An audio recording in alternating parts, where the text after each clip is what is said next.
Neat paper leakage పైన మాట్లాడుతూ neat paper కోసం నిరసన తెలుపుతున్న కాక్రోచ్ జనతా పార్టీ ఏదైతే విద్యార్థుల కోసం నిరసన కార్యక్రమం తెలియజేస్తున్నామంటూ చలామణి అవుతున్న కాక్రోచ్ జనతా పార్టీ నిరసనలో ఏం దాగుందో మనం ఈరోజు మాట్లాడుకుందాం. ఎందుకంటే అసలు దీని మీద ఏ రాజకీయ అంశం దాగుంది, ఏ దేశ వ్యతిరేక చర్యలు దాగున్నాయో మనం ఆలోచించాల్సిన విషయం ఉంది. ఎందుకంటే అక్కడికి వచ్చే వక్తలు ఎవరైతే ఉన్నారో వక్తలు మాట్లాడే మాటల్లో మనకు పూర్తిగా అర్థమవుతుంది.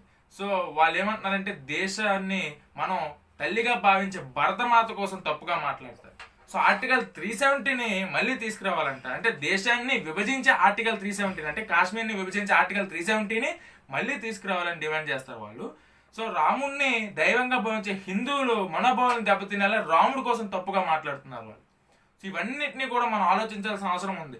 మీరు విద్యార్థుల కోసం మాట్లాడుతున్నారా, లేదంటే దేశ వ్యతిరేక చర్యలు ఈ వెనక ఏ రాజకీయ కోణం ఉందో మనందరం కూడా ఒకసారి ఆలోచించాల్సిన విషయం ఉంది.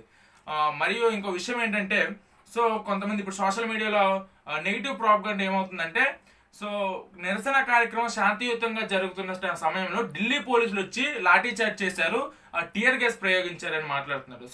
ఒక్కసారి మనం ఆలోచించాల్సిన విషయం ఏంటంటే గత 15-20 రోజుల్లో కాక్రోచ్ జనతా పార్టీ యావత్ దేశవ్యాప్తంగా కొన్ని ప్రధాన నగరాల్లో నిరసన కార్యక్రమం తెలియజేసింది. ఇక్కడ ఎక్కడ కూడా ఏ ఒక్క ప్రభుత్వం కూడా కేంద్ర ప్రభుత్వం కానీ రాష్ట్ర ప్రభుత్వాలు కానీ ఎక్కడ కూడా అడ్డంకం సృష్టించలేదు. చేసిన ప్రతి కార్యక్రమానికి పర్మిషన్లు ఇచ్చాయి. అలాంటిది ఎప్పుడైతే చెలో పార్లమెంట్ మేము పార్లమెంట్ని ముట్టడిస్తాం, పార్లమెంట్ని దిగ్బంధం చేస్తామని మాట్లాడుతున్నారో, పార్లమెంట్ని చొచ్చుకుపోతామని కూడా కొంతమంది మాట్లాడుతారు. అంటే దేశ ప్రజాస్వామ్య యొక్క దేవాలయంగా భావించే పార్లమెంట్ని ఈ రోజున పడగొడతామని మాట్లాడే వీళ్ళకి మరి పోలీసులు లాఠీ చేయకుండా ఏం చేస్తారు?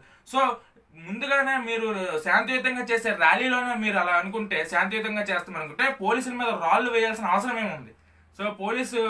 పోలీసుల మీద రాళ్ళు వేసి అసలు రాళ్ళు ఎక్కడి నుంచి వచ్చాయని మనం కూడా ఆలోచించాల్సిన విషయం ఇక్కడ ఉంది.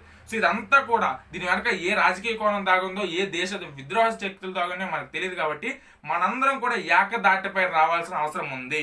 ఇటువంటి విషయాలన్నింటినీ ఏకదాటిపై ముక్తకంఠంగా తిప్పికొట్టాల్సిన అవసరం ఉంది. జై హింద్, జై భారత్.